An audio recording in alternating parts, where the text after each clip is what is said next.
పెళ్ళైనా పండగైనా వేడుక ఏదైనా పట్టుచీరల ప్రత్యేక వేదిక వారాహి సిల్క్స్. సాంప్రదాయానికి సౌందర్యానికి వారధి. నమస్తే, నేను విజయ్. దేశంలోనే అతి ముఖ్యమైన ప్రధాన రాష్ట్రాల్లో మహారాష్ట్ర ఒకటి.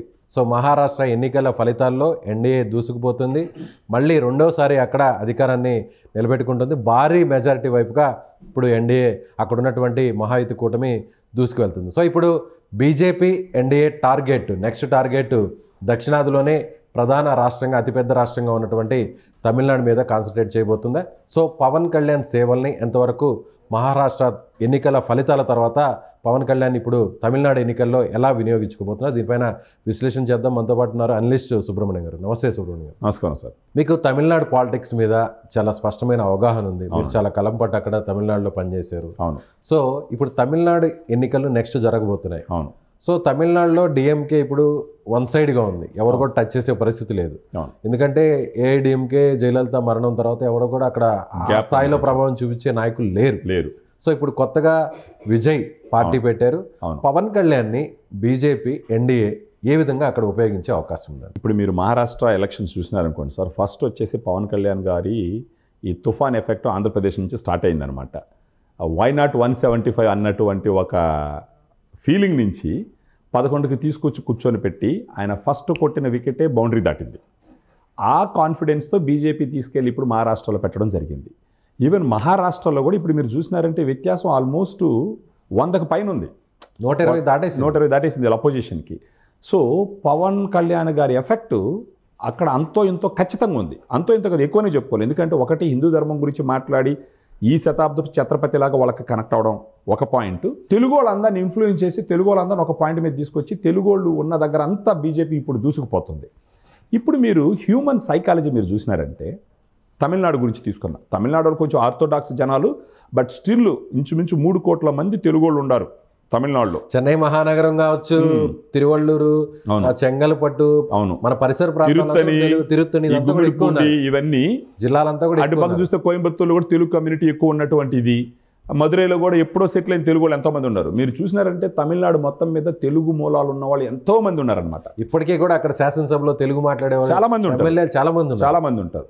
ఒక చెన్నైలోనే 16 కాన్స్టిట్యూయెన్స్ కంప్లీట్ తెలుగు వాళ్ళు ఉన్నారని వినపడ్డాం మేము అక్కడ. ఇలాంటి సిచ్యువేషన్లో ఇప్పుడు మీరు అక్కడున్న ప్రజలు కూడా గమనిస్తూ ఉంటారు. అక్కడ తెలుగు వాళ్ళు గమనిస్తుంటారు, తమిళ వాళ్ళు గమనిస్తుంటారు. ఎందుకంటే రీసెంట్గా పవన్ కళ్యాణ్ గారు పోయి అక్కడ ఒక తంది ఛానల్కి ఇంటర్వ్యూ ఇవ్వడము, అక్కడ ఉన్న డిప్యూటీ సీఎం ఈయన ఒక కామెంట్ చేయడము, ఉదయనిధి స్టాలిన్, తర్వాత విజయ్ గారు పార్టీ పెట్టడము, ఈ ఇన్సిడెంట్స్ అన్ని చూసినప్పుడు పవన్ కళ్యాణ్ గారి మీద ఖచ్చితంగా చూపు ఉంటుంది అక్కడ. విజయ్ గారు కూడా ఒక రకంగా పవన్ కళ్యాణ్ లాగా ఆయన స్ట్రాటజీతో ముందుకెళ్తున్నారు అనేది కూడా రాజకీయ విశ్లేషకులు చెప్తున్నారు. ఎందుకంటే అవసరమైతే పొత్తులకు పెట్టుకోవడానికి కూడా సిద్ధంగా ఆయన ఓపెన్గా చెప్పినాడు. ఏంటంటే మీరందరూ నన్ను సింగిల్గా గెలిపిస్తారు, అయినప్పటికీ మన ఐడియాలజీ నచ్చి వచ్చిన వాళ్ళనే ఖచ్చితంగా మనం చేర్చుకుంటామంటారు అన్నాడు. ఆడ ఇంకొక పాయింట్ ఆయన ఏం చెప్పినాడంటే, సార్ మామూలుగా డిఎంకే ఎంతసేపు పెట్టినా దేవుడు లేడు, సనాతన ధర్మం లేదనేసి మాట్లాడుతూ ఉంటారు. ఇక్కడ విజయ్ గారు చాలా తెలివిగా పెరియారు ఆలోచన విధానాన్ని తీసుకుంటూనే పెరియారు దేవుడు లేడు అన్న మాటతో మాకు సంబంధం లేదు, దేవుడు ఉన్నాడని మేము నమ్ముతాము, ఎవరి దేవుని వాళ్ళు నాస్తికవాదానికి దూరంగా ఉంటామని చెప్పి చెప్పడం ద్వారా అక్కడున్న హిందువులందరికీ కనెక్ట్ అయ్యే ఒక ప్రయత్నం విజయ్ గారు చేసినారు. వన్ రీజన్ ఏంటంటే విజయ్ గారు బై బర్త్ క్రిస్టియన్ కాబట్టి. ఓకే. ఇప్పుడు పవన్ కళ్యాణ్ గారు మహారాష్ట్రలో పోయిన తర్వాత అక్కడ వచ్చిన ఫలితాలని తమిళనాడు కూడా ఖచ్చితంగా గమనిస్తుంది. ముఖ్యంగా డిఎంకే 100% గమనిస్తుంటుంది, కాంగ్రెస్ గమనిస్తుంటుంది. ఎంత లేదన్నా ఇప్పుడు అక్కడ కూడా అన్ఇమాజినబుల్ హవా నడిచింది ఇప్పుడు మహారాష్ట్రలో. ఇప్పుడు ఇదే ఊపుతో ఈయన రేపు అంటే 2026 గట్టిగా కొడితే ఇంకొక సంవత్సరం 2 నెలలు, సంవత్సరం 3 నెలలు ఉందన్నమాట. క్యాంపెయినింగ్ స్టార్ట్ అయిపోతుంది మనకి ఇంకొక 5-6 నెలల్లో. వాతావరణం కనిపిస్తుంది. ఇదే ఊపుతో పవన్ కళ్యాణ్ గారు అక్కడ అడుగు పెట్టినారనుకోండి, ఇంకొక గ్రేట్ అడ్వాంటేజ్, మరాఠీ అన్న కొంత తెలిసి ఈయనకి అక్కడ పోతే తమిళ పూర్తిగా మాట్లాడతాడు. ఇండస్ట్రీ మొత్తం అంతా కూడా అక్కడే ఉండింది, గతంలో అక్కడే ఉండింది. ఈయన నెల్లూరు వాస్తవుడు అయినందువల్ల నెల్లూరు పెరగడం వల్ల డిస్ట్రిక్ట్ వచ్చేసి బార్డర్ డిస్ట్రిక్ట్, తమిళ భాష మీద పట్టుంటుంది. వీళ్ళ అన్న వీళ్ళందరూ అక్కడ ఉన్నారు. సో 2 రకాలుగా ఆయన కలిసి వచ్చింది. తమిళ లిటరేచర్ ఎంతో చదివి ఉన్నాడు ఈయన. అక్కడ ఉన్న వాళ్ళ రాజకీయ నాయకులు అందరి జీవితాన్ని అవపోషణ చేస్తున్నారు పవన్ కళ్యాణ్ గారు. ఆ తంది టీవీకి ఇచ్చిన ఇంటర్వ్యూలోనే అర్థమైంది మనకు అది. ఇప్పుడు ఇదే ఊపులో కనుక తమిళనాడులో ఎంటర్ అయినారు అంటే ఇప్పుడు అక్కడున్న జనాలు కూడా మీరు చూడండి సార్, ఎట్లా అంటే ఒక గాల్లో పోతారు కొన్ని సమయాల్లో. ఇప్పుడు ఇక్కడున్న తెలుగు వాళ్ళందరూ ఒకటైనారు పవన్ కళ్యాణ్ గారు మాటిని. మనం ఎందుకు అవ్వకూడదు అని ఆలోచన వస్తే దానికి నిదర్శనం రీసెంట్గా తెలుగు సంఘాలకు సంబంధించిన వాళ్ళందరూ అమరావతికి వచ్చి ఆయన కలిచేసిపోయినారు పవన్ కళ్యాణ్ గారిని. కానీ అక్కడ సుబ్రహ్మణ్యం గారు ద్రవిడవాదం ఎక్కువ కనిపిస్తుంది తమిళనాడులో. అవును. కానీ అలాంటి పరిస్థితుల్లో పవన్ కళ్యాణ్ గారిని ఎంతవరకు అక్కడ యాక్సెప్ట్ చేసే అవకాశం ఉంది? ద్రవిడవాదం కొంతవరకు చెప్పాలంటే ఇప్పుడు కొంచెం అవుట్డేటెడే సార్. ద్రవిడవాదం ఎవరెవరికి పనికొచ్చింది అంటే జయలలిత గారికి పనికొచ్చింది, ఎంజీఆర్ గారికి పనికొచ్చింది, తర్వాత కరుణానిధి గారికి పనికొచ్చింది. ఆ కరుణానిధి గారి తర్వాత కొంతవరకు ఇప్పుడున్న డిఎంకేకి పనికొచ్చింది, స్టాలిన్కి పనికొచ్చింది. ఇప్పుడు ఏంటంటే సార్ ఇప్పుడున్న జనరేషన్ మారింది. ఇప్పుడు తమిళనాడులో ఉన్న జనరేషన్ మారింది. ద్రవిడవాదం అంటేనే క్లారిటీ లేని వాళ్ళు ఎంతోమంది ఉన్నారు ఇప్పుడు. ఆ జనరేషన్ అంటే ద్రవిడవాదం గురించి అవగాహన ఉంది కాబట్టి ఉండింది. సో అది అంతగా వర్కౌట్ కాకపోవచ్చు ఇప్పుడు. ఇంకోటి ఏంటంటే ఏఐడిఎంకే హార్డ్ కోర్ ఓటర్స్ ఎలాగో అక్కడే ఉంటారు. కొంచెం గోడ మీద పిల్లులాగా ఉండాలి, అటు ఇటు మారేదానికి అవకాశాలు. ఆ గోడ మీద పిల్లుగా ఉన్న ఓటర్స్ డిఎంకేకు పోకుండా ఉండడానికి ఇప్పుడు విజయ్ గారు పార్టీ పెట్టినారు. ఇప్పుడు విజయ్ గారికి స్వతహాగా ఫిల్మ్ స్టార్గా ఆయనకు ఉన్నటువంటి చరిష్మా ఒకటి, ఆయన వచ్చి నాన్ కాంట్రవర్షియల్ పర్సన్ కొంచెం విజయ్ గారు, అది ఒకటి ఉంది. ఇప్పుడు పవన్ కళ్యాణ్ గారు కూడా ఫిల్మ్ ఇండస్ట్రీకి కనెక్ట్ అయినటువంటి ఒక వ్యక్తి. కొంచెం సిమిలారిటీస్ అలాగే కనిపిస్తాయి ఇద్దరు కూడా. అవును, విజయ్ గారికి పవన్ కళ్యాణ్ గారికి. అవును, ఇద్దరు కూడా ఒక స్టార్ హీరోలు, స్టార్ ఇమేజ్లో ఉంటుంది. అంటే పవన్ స్ట్రైట్గా ఉంటారు కానీ ఒక జనాలకి మేలు చేయాలా అనే దాంట్లో వచ్చేసి పవన్ కళ్యాణ్ గారు ఎక్కువ ఉంటారు. ఆయన సొంత డబ్బులు కూడా ఖర్చు పెడతారు. సో ఇప్పుడు ఆయన రాజకీయాలకు వచ్చినారు కాబట్టి బహుశా విజయ్ గారు కూడా చేస్తారేమో. ఒకప్పుడు చేసినారు, వాళ్ళ ఫ్యాన్స్ సంఘం వచ్చేసి ఒక పెద్ద డ్రైవ్ చేస్తున్నారు పిల్లలకి బుక్స్ ఇవ్వడానికి, పెన్నులు ఇవ్వడానికి. ఇప్పుడు ఇదే ఫ్లేవర్తో ఇప్పుడు ఇక్కడ వచ్చిన ఊపుతో కానీ తమిళనాడులో ఎంటర్ అయితే మొత్తం మీద మీరు ఒక పాయింట్ చూడాలా. ఇప్పుడు పవన్ కళ్యాణ్ గారు 2 అస్త్రాలు తీసుకొని పోతున్నారు. ఒక బ్రహ్మాస్త్రం, ఒక శివాస్త్రం, ఇంద్రాస్త్రం ఏదో అనుకోవచ్చు. ఇప్పుడు ఏంటంటే ఒకటి వచ్చేసి హిందూ ధర్మం, రెండోది వచ్చేసి తెలుగోళ్ళు. అవి 2 మహారాష్ట్రలో వర్కౌట్ అయినాయి ఇప్పుడు.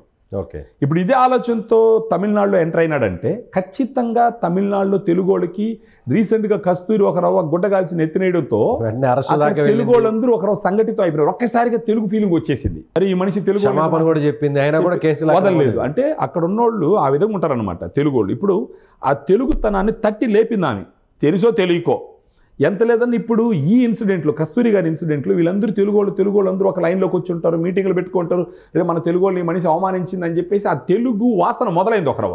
సో అందుకే డిఎంకే వెంటనే పోలీసుల ద్వారా కేసులు అరెస్ట్ చేసింది. ఎక్కడ ప్రమాదం వస్తుందో తెలుగు వాళ్ళ నుంచి అని.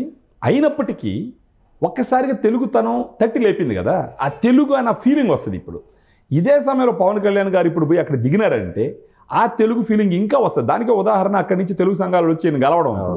ఇప్పుడు ఈయన అక్కడికి వెళ్ళి ఖచ్చితంగా ఇప్పుడు విజయ్ గారికి చూసిన, ఏఐడిఎంకేకి చూసిన, పవన్ కళ్యాణ్ గారికి చూసిన, బీజేపీకి చూసిన ఒకరే శత్రువు డిఎంకే. ఇప్పుడు ఆ డిఎంకేలో ఇప్పుడు కూడా లీడర్షిప్ క్రైసిస్ వస్తుంది. విజయ్ గారు ఒక కామెడీ చేసినాడు ఒక మీటింగ్లో, చాలా కామెడీ, చాలా బాగా. అది చిన్నగా వైరల్ అవ్వాలి ఆ డైలాగు. ఏంటంటే ఒక చిన్నపిల్లోడు ఉంటాడు, చిన్నపిల్లోడికి నాన్న కుర్చీ కూర్చోవాలని ఆశ ఉంటుంది, ఉదయనిధి స్టాలిన్ నాన్న షర్ట్ వేసుకోవాలని ఆశ ఉంటుంది, నాన్న గడియారం పెట్టుకోవాలని ఆశ ఉంటుంది. కానీ ఆ చిన్నపిల్లోడికి తెలియని విషయం ఏంటంటే నాన్న కుర్చీలో ఈ కుర్రాడు కూర్చుంటే బాగుండదని, నాన్న షర్ట్ వేసుకుంటే దొడదలని ఉంటుందని, అది వాచ్ చేసుకుంటే అది ఫిట్ కాదని ఆ కుర్రాడికి తెలియదు. కానీ అవన్నీ అతనికి సంబంధం లేదు. కారణం ఏంటంటే మా నాన్న. సో మా నాన్నది నేను వేసేసుకుంటా, మా నాన్న కుర్చీ అంటే నాది అనే ఆలోచనలో ఉన్నాడని చెప్పేసి ఉదయానిధి స్టాలిన్ని డైరెక్ట్గా టార్గెట్ చేసి ఆయన చేసినటువంటి ఒక డైలాగు భయంకరంగా వైరల్ అయింది. అది ఫస్ట్ అయితే మంత్రివర్గంలో తీసుకోలేదు, ఎమ్మెల్యే గెలిచిన వెంటనే కొన్ని రోజులు పక్కన పెట్టారు. ఆ తర్వాత నేరుగా తీసుకొని ఇప్పుడు ఏకంగా డిప్యూటీ సీఎం పదవి ఇచ్చేశారు. అవును, అంటే ఇంక వాళ్ళ పార్టీ కాబట్టి ఇస్తారనుకోండి. ఇప్పుడు ఈ సమయంలో ఒక పక్క విజయ్ గారి పవరు, ఆయనకి స్టార్ ఇమేజ్ ఓ రేంజ్లో ఉంది. డిఎంకే మీద ఫ్రస్ట్రేషన్ కూడా ఉంది అక్కడ ఉంది జనాలకి. రీసెంట్గా డిఫెండర్ కార్లు కొని కూడా ఏదో ఒక పెద్ద స్కామ్లో ఇరుక్కున్నారు వాళ్ళు. ఇప్పుడు దాంతోపాటు పవన్ కళ్యాణ్ గారు కూడా పోయి జాయిన్ అయినారు అనుకోండి విజయ్ గారితో. ఒకవేళ బీజేపీ ఇది మీరు చెప్పేది, బీజేపీ లాస్ట్ టైం ఎన్నికల్లో బీజేపీ అక్కడ సపరేట్ గా పోయినారు. అవును. సో ఇప్పుడు అన్నా డిఎంకే బీజేపీ కలిసే పరిస్థితి లేదంటారా మళ్ళీ? ఇప్పుడు ఒకవేళ సార్ ఇప్పుడు 2 రకాలు. ఇప్పుడు ఒకవేళ అన్నా డిఎంకే ప్రభావం పెద్దగా ఉండే అవకాశం లేదు. పన్నీర్సెల్వం, పళనిస్వామిని అక్కడ పట్టించుకునే పరిస్థితి. ఆ గ్యాప్ను ఫిల్ చేయడానికే పవన్ కళ్యాణ్ గారిని అక్కడ పంపించినారు సార్. ఓకే, ఆ గ్యాప్ను ఫిల్ చేయడానికే పవన్ కళ్యాణ్ గారు అక్కడ పోయింది. అంతకుముందు ఉన్నది 2 ప్రధాన పార్టీలు, డిఎంకే, అన్నా డిఎంకే. వేరే పార్టీ లేదు విజయ్ గారు చెప్పేంత వరకు. చిన్న చిన్న పార్టీలోనే పెద్ద ప్రభావితం. కమల్ హాసన్ గారి పార్టీని కూడా పెద్ద పట్టించుకోలేదు, ప్రభావితం చేయవాలి. విజయకాంత్ గారి పార్టీ గతంలో ఉంది కానీ రీసెంట్ గా పోయిన తర్వాత పెద్దగా లేదు. అది ఉన్నారు, ఇప్పుడు కూడా ఉన్నారు కానీ అన్ని దగ్గర పోటీ చేసినారు కదా, గెలవలేదు వాళ్ళు. ఇప్పుడు ఆ పార్టీ కూడా విజయ్ కలుస్తుంది ఖచ్చితంగా. ఇప్పుడు పవన్ కళ్యాణ్ గారు అక్కడ పోయిందే గ్యాప్ ఉన్న ఏఐడిఎంకేని ఫిల్ చేయడానికి. ఇప్పుడు దానితో పాటు ఖచ్చితంగా ఈయన శత్రువు కూడా, విజయ్ గారి శత్రువు కూడా డిఎంకే. ఇప్పుడు ఖచ్చితంగా విజయ్ గారు ఏఐడిఎంకే ఒకటి అయిందంటే పవన్ కళ్యాణ్ గారు బీజేపీ విజయ్ గారితో కలిసినట్టే. వీళ్ళందరూ కలిసి పోయినారంటే పవన్ కళ్యాణ్ గారి చరిష్మా మళ్ళా వర్కౌట్ అయ్యి అక్కడున్న విజయ్ గారి చరిష్మా మళ్ళా వర్కౌట్ అయితే ఖచ్చితంగా డిఎంకేని నేల గర్పిస్తారు. సో డిఎంకేకి పవన్ కళ్యాణ్కి ఆల్రెడీ వైరుధ్యం నడుస్తుంది అనుకోవచ్చు. ఎప్పటి నుంచో డైరెక్ట్గా టార్గెట్ చేశారు కాబట్టి వాళ్ళే ఈయన గెలుక్కున్నారు సార్ లోపలికి. ఏమన్నా అవసరం పవన్ కళ్యాణ్ గారు సనాతన ధర్మం గురించి మాట్లాడితే సైలెంట్గా ఉండకుండా వెయిట్ అండ్ సీ అన్నాడు ఆ క్యాండిడేట్. వయసులో ఏమి అంటే వయసు లేదు కదా, చిన్న వయసు అన్నాడు, చిన్న వయసు కదా, ఆవేశం ఉంటుంది కదా, అలా అన్నాడు. ఈయన పవన్ కళ్యాణ్ గారు ఆ దెబ్బతో పోయి అక్కడ కూర్చున్నాడు. విజయ్ గారు స్టార్ట్ అయినారు. ఖచ్చితంగా డిఎంకే పెద్ద దెబ్బ పడతారు సార్, నో డౌట్. ఈ ఊపు కూడా అక్కడ ప్రజల మైండ్ సెట్ని ప్రభావితం 100% చేస్తుంది. అరే పవన్ కళ్యాణ్ గారు అక్కడ పోతే హిందూ ధర్మం అని చెప్పి మన తెలుగోళ్ళ గురించి మాట్లాడితే అక్కడ బీజేపీ వచ్చింది, అక్కడ తెలుగోళ్ళు అందరూ ఒకటైనారు, మన తెలుగోళ్ళు ఎందుకు ఒకటి కాకూడదు అని ఖచ్చితంగా తమిళనాడు రాజకీయాలని శాసించే స్థాయికి తెలుగోళ్ళు అక్కడ తయారవుతారు. దానికి నాయకత్వం ఖచ్చితంగా పవన్ కళ్యాణ్ గారు వహిస్తారు. దాని వెనకాల బీజేపీ ఉంటుంది. ఈ ఇన్ఫ్లుయెన్స్ చూసినట్టంటే విజయ్ గారు కూడా వీళ్ళతో కలిసేదానికి అవకాశాలు ఉన్నాయి. ఎందుకంటే ఇప్పుడు వీళ్ళందరూ ఒకటైనారంటే విజయ్ గారు కూడా గెలవాలి కదా. ఇప్పుడు ఆయన ఒంటరిగా పోతే నేను గెలవలేను అనుకున్నాడంటే ఖచ్చితంగా డిఎంకేతో కలవడు. సో వైసీపీకి వ్యతిరేకంగా అంటే వ్యతిరేక ఓటు చీలకుండా ఏ విధంగా అయితే ఏపీలో అక్కడ డిఎంకే వ్యతిరేక కూటమి చీలకుండా ఖచ్చితంగా బీజేపీ పవన్ కళ్యాణ్ గారి ద్వారా బీజేపీ విజయ్ పార్టీ ఏఐడిఎంకే ఈ మూడు కలుస్తాయంట. అవి మూడు కలిసినాయంటే ఖచ్చితంగా డిఎంకేకి అడ్రస్ ఉండదు. దానికి ఇప్పుడు స్టాలిన్ గారు కూడా వయసు అయిపోయింది. ఈ ఉదయనిధి స్టాలిన్ అంత గొప్పగా ఓన్ చేసుకోరు.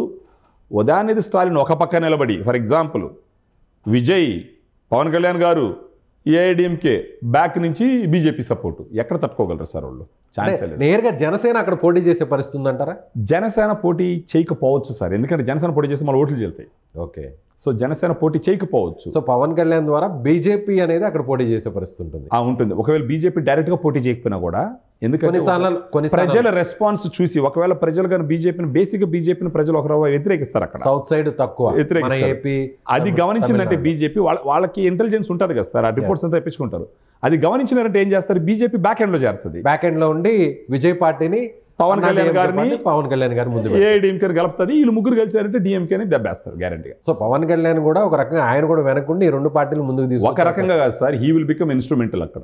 ఓకే, ఖచ్చితంగా ఇప్పుడు ఎట్లయితే మహారాష్ట్రలో ఆయన ఇంపాక్ట్ చూపించినాడో అక్కడ ఇప్పుడు ఫర్ ఎగ్జాంపుల్ పవన్ కళ్యాణ్ గారు వెళ్ళలేదు అనుకుందాం, ఏఐడిఎంకే సపరేట్గా పోటీ చేసింది, విజయ్ గారు సపరేట్గా పోటీ చేసినారు, డిఎంకే సపరేట్ పోటీ చేసినారు, మళ్ళీ ముగ్గురులో హంగ్ వచ్చే అవకాశాలు ఉంటాయి.